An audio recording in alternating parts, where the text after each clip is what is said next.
Iran தாக்குதலில் இருந்து ஐக்கிய அரபு அமீரகம் தன்னை காத்துக்கொள்ள இஸ்ரேல் அதிநவீன ஆயுதங்களை வழங்கியிருப்பது உலக நாடுகளின் கவனத்தை ஈர்த்துள்ளது. இதுவரை ரகசியமாக வைக்கப்பட்டிருந்த லேசர் தொழில்நுட்பத்தை இஸ்ரேல் அமீரகத்திற்கு வழங்கியிருப்பது பாதுகாப்பு ஒத்துழைப்பின் புதிய உச்சமாக பார்க்கப்படுகிறது. கடந்த பிப்ரவரி மாதம் அமெரிக்காவும் இஸ்ரேலும் ஈரான் மீது தாக்குதலை தொடங்கியது. இதில் முதற்கட்ட தாக்குதலிலேயே ஈரானின் உச்ச தலைவர் காமேனி உயிரிழந்தார். ஈரான் தொடர்ந்து அமெரிக்கா இஸ்ரேலுக்கு எதிராக போராடி வருகின்றது.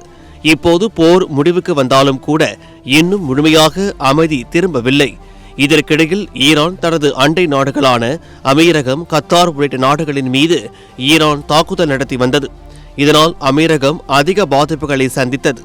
இஸ்ரேல் தனது அதிநவீன பாதுகாப்பு அமைப்புகளை அமீரகத்திற்கு அனுப்பி வைத்துள்ளது.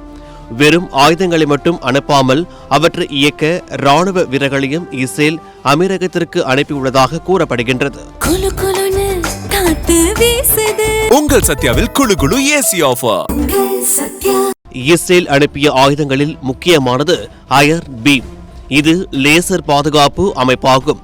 குறுகிய தூர ராக்கெட்டுகள் மற்றும் ட்ரோன்களை லேசர் கதிர்கள் மூலம் ஆவியாக்கி அழிக்கும் திறன் கொண்டது.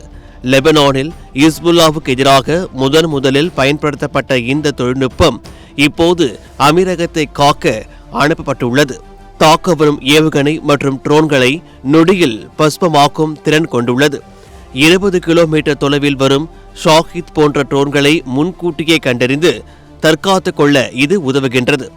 இஸ்ரேல் ராணுவம் தனது சொந்த படைகளில் இணைக்காத சோதனை கட்டத்தில் இருக்கும் ஆயுதங்களை கூட அமீரகத்திற்கு வழங்கியுள்ளதாக கூறப்படுகின்றது.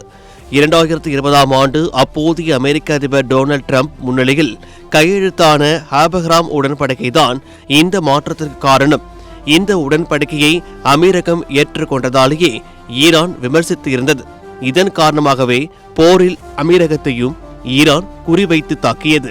ஏற்கனவே பாரக் மற்றும் ஸ்பைடர் போன்ற வான் பாதுகாப்பு அமைப்புகளை இஸ்ரேல் அமீரகத்திற்கு வழங்கியிருந்தாலும் தற்போதைய போர் சூழல் இந்த உறவை அடுத்த கட்டத்திற்கு நகர்த்தியுள்ளது.